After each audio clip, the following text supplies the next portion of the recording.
Salut à tous, alors cette semaine on ferme la grande parenthèse de la self-défense et oui on a vu il y a quelques semaines quelques méthodes, quelques protocoles pour à la fois identifier certains verrous qui peuvent engendrer la peur et le stress, voire même pouvoir combattre un petit peu ce syndrome qui nous fait sentir impuissants. La semaine dernière on a parlé de légitime défense et cette semaine on va aborder le grand sujet des armes. Alors oui, vous êtes nombreux à aller au dojo avec dans votre sac des tantos, des tonfa, des nunchaku, voire même des sabres, des katanas. Eh bien, est-ce que vous avez le droit de porter, transporter, d'utiliser ces armes-là au regard de la loi, voire même d'aller faire des stages à l'étranger? C'était mon cas, j'ai donné beaucoup de stages de masterclass, participé à des Martial Arts Day ici ou là. Eh bien, il faut savoir que certaines armes sont autorisées en France et totalement interdites à l'étranger. On va voir ça ensemble. Quid également de tous les petits objets d'autodéfense que l'on peut vous vendre facilement sur Internet. Qu'est-ce que vous avez le droit d'avoir dans votre sac? Qu'est-ce qui peut vous arriver si vous êtes contrôlé avec ceci? Et non, c'est pas un peigne, c'est une arme dissimulée. Qu'est-ce que vous pouvez risquer avec ça en main? On va voir ça tout de suite ensemble, c'est parti.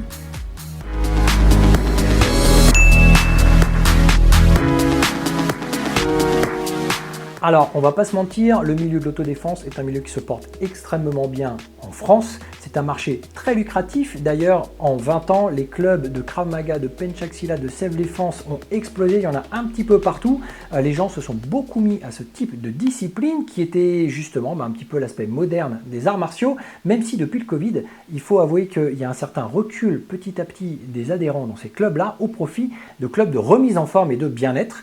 Donc le marché de l'autodéfense se porte quand même extrêmement bien. Il y a beaucoup de boutiques qui vendent des produits et d'ailleurs très remerciant de nos politiques qui œuvrent activement depuis 20 ans sur une politique de la peur. Donc puisqu'on doit avoir peur de son prochain, autant en profiter pour vous vendre tout un tas de produits qui de toute façon ne rentrent même pas dans le cadre de la loi française et de la légitime défense. On va vous vendre des bombes lacrymo, des choses et des machins qui de toute façon sortent du cadre de la loi. Donc vous n'aurez pas le droit de les avoir, de les porter, de les transporter, de les utiliser. Donc il y a une vraie dichotomie, mais il y a un marché. Donc sur Internet, vous savez, quand on a passé commande de beaucoup de produits, d'ailleurs on fera un petit tuto là-dessus juste pour voir le nombre de sites qui vous proposent des choses improbables à partir du moment où vous avez cliqué, vous savez, sur la petite case « J'ai plus de 18 ans ». Vous cliquez là-dessus, hop, le tour est joué, vous payez par PayPal ou ce que vous voulez et vous pouvez acheter, mais vraiment des choses complètement improbables. Donc, revenons à nos moutons, il y a aussi des pratiquants, comme vous et moi, qui vont au dojo avec, toutes les armes qui sont là-bas derrière. On va transporter dans nos sacs des tonfa, des kamas, bon, ceux-là sont en bois, mais j'en ai aussi en métal, des nunchaku, voire des sabres, des tantos ou des katanas, comme le shinken qui est derrière, qui me sert à faire de la coupe, donc qui est extrêmement tranchant. Il est temps de savoir un petit peu, est-ce qu'on a le droit de transporter tout ça? Est-ce qu'on a le droit de les avoir avec nous, de les emmener au dojo, de les utiliser tout en étant dans le cadre de la loi? Avant toute chose, le cadre de la loi, justement, c'est 4 catégories A, B, C ou D concernant les armes. Ici, il n'y en a qu'une qui nous concerne, c'est la catégorie D. La A, c'est les armes, on va dire, militaires. La B, ce sont les armes qui sont soumises justement à autorisation, ce qu'il va falloir demander une autorisation pour pouvoir porter. C'est le cas, par exemple, des polices privées qui ont parfois des armes sur elles. Et puis, il y a la catégorie B, ce sont les armes qui sont soumises à déclaration. Vous ne pouvez pas avoir une arme si vous ne l'avez pas déclarée. C'est le cas notamment du tir sportif, de certaines armes de tir sportif. Et la catégorie D, c'est tout le reste, tant que ce ne sont pas des armes à feu. D'accord? Tout ce qui n'a pas de déclencheur à feu. Je vous donne un exemple. J'ai ici une petite boîte, certains vont la reconnaître. C'est le Guardian Angel, d'accord? C'est un lanceur propulsé, mais à air comprimé, et qui propulse justement des cartouches de lacrymo. Ce Guardian Angel, il est, on va dire, autorisé de l'acheter et de l'avoir chez soi. Bien sûr, on va voir qu'il y a des subtilités à ce genre d'achat, mais en tout cas, vous pouvez sans aucun problème acheter ce type d'arme sans avoir à le déclarer. Ça rentre dans le cadre d'une catégorie D. Maintenant, dans le cadre de la self-défense, il y a quand même beaucoup de choses qui ne sont pas possibles. J'ai ici une lacrymo. Alors vous savez qu'il y a des lacrymos. Alors peut-être que vous ne le savez pas, mais on pourra éventuellement en parler et développer le sujet sur les types d'armes d'autodéfense si ça vous intéresse. Mais il existe des sprays, il existe des gels comme celui-ci sous pression, comme un déo. Et puis il existe des gels beaucoup plus gélifiés, on va dire, qui sont sous pression eux aussi.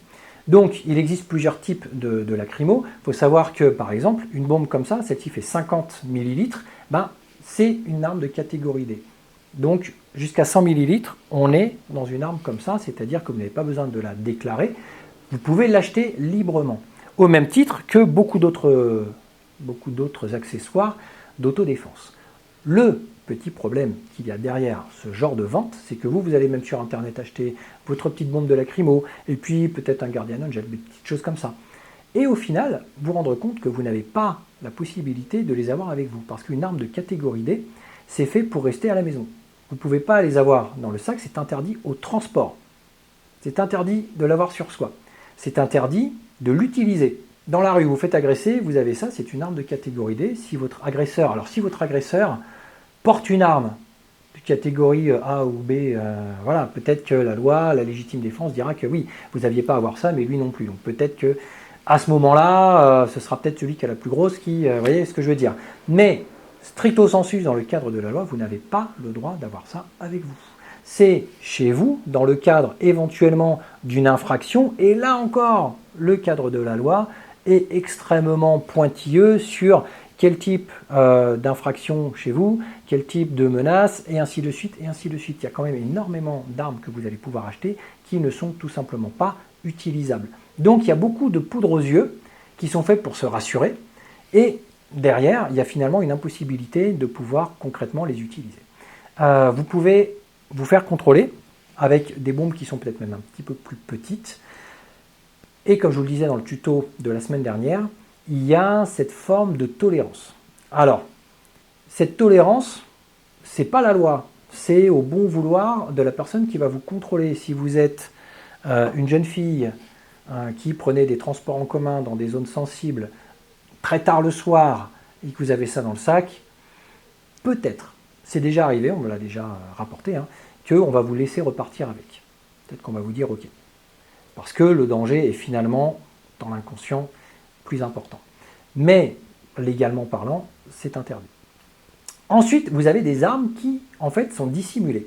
Donc, ce qui est intéressant, c'est de prendre en compte que vous pouvez acheter des choses qui ne ressemblent pas à des armes. Donc, je prends l'exemple, on avait fait un petit tuto il n'y a pas très longtemps, l'été dernier, sur le Lotus Stick, le Koga, le Yawara. Le Koga, c'est typiquement le petit bâton en plastique thermomoulé à très haute densité qui sert à faire du gunting ou à attraper, frapper. Donc on peut l'utiliser de manière extrêmement efficace, mais il sera considéré comme une arme à partir du moment où vous l'utilisez contre un adversaire, au même titre que vous utiliseriez un stylo, ou un parapluie, ou votre chaussure, ou la lanière de votre sac. À partir du moment où vous utilisez quelque chose qui n'est pas une arme, mais que vous la transformez en arme, c'est interdit par la loi, à partir du moment où surtout vous allez faire des dégâts, voire irréversibles. Donc vous pouvez également acheter des armes dissimulées. Donc ce qui est intéressant, c'est que ces armes dissimulées peuvent passer inaperçues aux yeux de la police, mais si ça passe inaperçu pour vous, dites-vous que ça peut passer aussi inaperçu pour les agresseurs. Et mine de rien, la liste des armes dissimulées, elle est immense. Parlez à 2-3 experts de self-défense. J'ai fait beaucoup de programmes avec monsieur Frank Ropers. Il m'en a sorti une liste. Il en a même sur lui des choses, mais improbables. Vraiment, qui sont terrifiantes, tellement, en fait, on n'aurait pas idée. Donc là, j'ai les plus communes, les plus simples. On a ici celle que je vous montrais dans la petite approche, le petit teaser de tuto, la petite intro, c'est un peigne. Mais en fait, ce peigne-là, c'est une arme dissimulée, puisque à l'intérieur, il y a un petit couteau, qui pour le coup est plutôt bien aiguisé. Dans le même style, on a la boucle de ceinture. Alors vous voyez, c'est une vraie boucle de ceinture. On peut passer la ceinture à l'intérieur. Hop, je vais vous la montrer comme ça. Voilà. On peut passer, on a vraiment de quoi passer la ceinture. Une petite boucle à l'américaine. Hop, je vais la montrer comme ça. Je vais m'approcher un petit peu. Et vous voyez, en fait, cette partie-là, les coulisses, elle va libérer, en fait, un couteau. Donc, on a une fausse boucle de ceinture avec, à l'intérieur, en fait, un petit canif. C'est pas la seule, il y en a beaucoup, des armes dissimulées comme ça. Et vous avez également ceci. C'est un stylo qui n'est pas un stylo défense, mais qui est, en fait, alors regardez, hop, un petit spray. Un petit spray de lacrymo, comme du parfum, si ce n'est que c'est de la lacrymo qui est dedans. Vous pouvez l'avoir à la poche discrètement dans le sac. Ça, c'est indétectable. Il en existe, encore une fois, beaucoup, des armes dissimulées. Beaucoup sont connus des agresseurs puisque ils vont aussi sur Internet, hein, ils sont comme vous, hein. S'ils peuvent s'équiper et se faciliter la vie, ils vont le faire.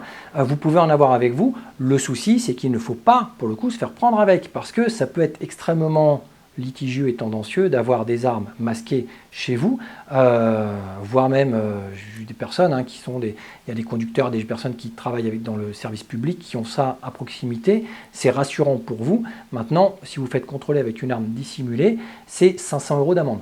Donc c'est quand même pas rien, et puis on va vous la confisquer cette arme-là. Donc 500 € d'amende pour une arme masquée, c'est un petit peu, voilà, c'est la pilule un petit peu dure. Mais il faut savoir que ça existe, que vous pouvez vous équiper de ce genre de choses. Encore une fois, dans le cadre de la loi, c'est interdit, puisque non seulement c'est une identité qui est interdite, par exemple une bombe lacrymo ou un couteau, c'est interdit, mais en plus il est masqué, il est déguisé pour ne pas se faire repérer par les forces de l'ordre.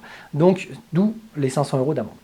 Voilà, donc ça c'est pour la partie, on va dire, armes dissimulées, armes d'autodéfense que vous pouvez acheter. Voilà, une lacrymo, c'est interdit. Un Koga, c'est interdit. Vous pouvez avoir des petites alarmes, vous pouvez avoir des petites choses comme ça c'est autorisé. Mais le reste, tout ce qui va vraiment toucher à projeter quelque chose sur l'adversaire pour lui faire du mal, c'est interdit. Maintenant, du côté arts martiaux, on a donc toutes les armes qui sont sur le mur, et donc ces armes-là, c'est pareil, donc en France, toutes ces armes-là, les nunchakus, les bâtons et tout ça, ce ne sont pas des armes de catégorie D. Seul le shinken ou le tanto, tant qu'il soit aiguisé et qu'il puisse vraiment couper, faire du mal, seuls ceux-là font partie des armes de catégorie D.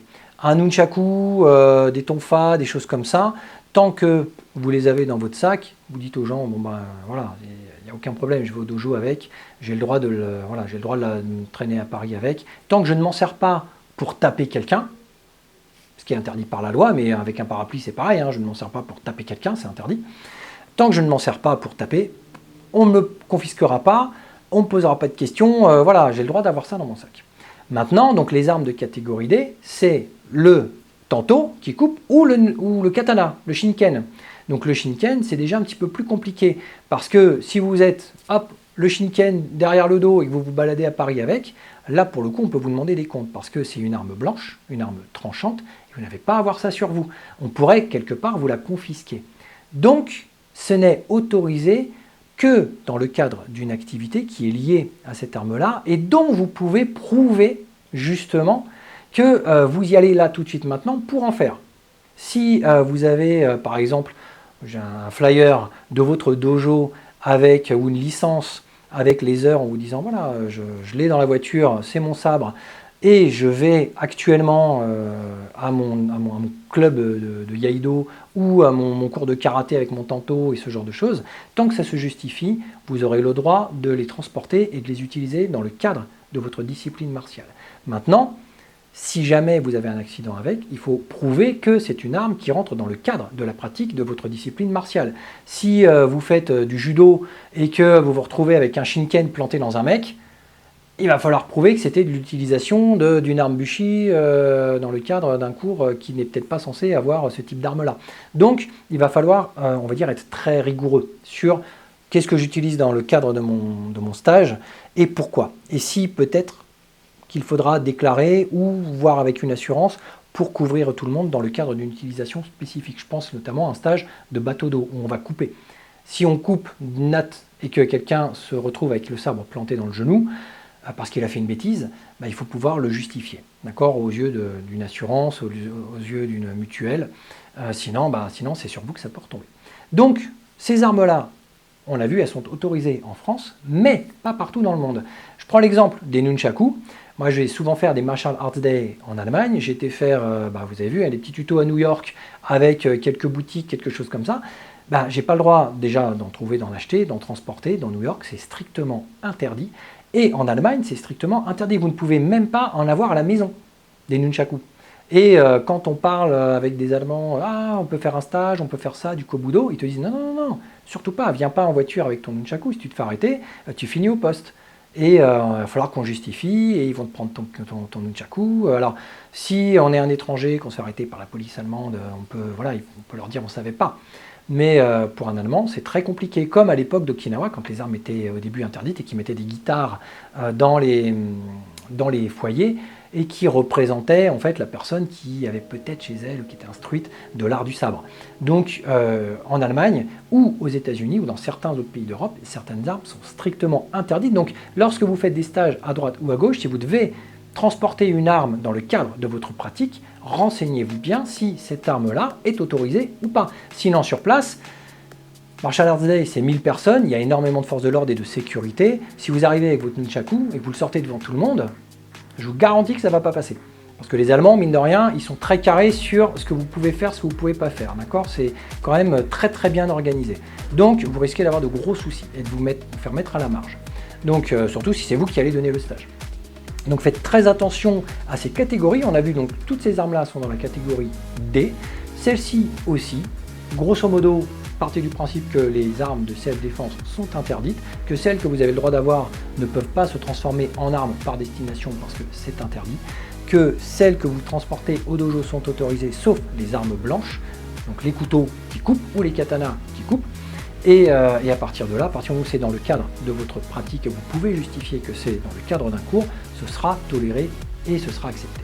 Voilà, on a fait le petit tour d'horizon sur les armes, la légitime défense, quelques protocoles, on a survolé pas mal de choses, on n'a pas forcément le temps de rentrer dans tout, parce que vous avez vu cet été, on est rentré dans le principe du syndrome de l'imposteur, et finalement on en a fait 7-8 tutos, et on a facilement un podcast de 2 heures sur le sujet, en couvrant un petit peu tous les angles. Là, l'idée c'était plus de vous sensibiliser, puisqu'on est quand même encore en début de saison, à ce que vous pouvez faire ou pas. Si vous êtes enseignant et que vous voulez faire des nunchaku, des choses comme ça, ben faites-le. Si vous êtes en France, si vous êtes en bordure allemande, eh ben faites attention. Si vous passez du côté de l'Allemagne, ben sachez que c'est interdit. Voilà. En tout cas, ça vous donne des petites clés. N'hésitez pas dans les commentaires à me dire si vous utilisez des armes, si vous avez déjà eu des soucis, voire même des contrôles, tout simplement. Moi, je sais que j'ai plusieurs élèves qui ont des, vous l'avez dit, dans un petit tuto de l'été dernier sur les Koga et sur les Lotus Stick, les Yawara, le Koga, c'est réglé un nombre de fois quand même assez important que des personnes de mon club se fassent contrôler. On ne sait pas ce que c'est, ça reste dans le sac. Voilà. C'est pas, on ne va pas vous le prendre parce que de toute façon c'est un bout de plastique, donc c'est pas une arme par identification. Voilà, donc c'est tout pour cette semaine. Allez, portez-vous bien. Ciao.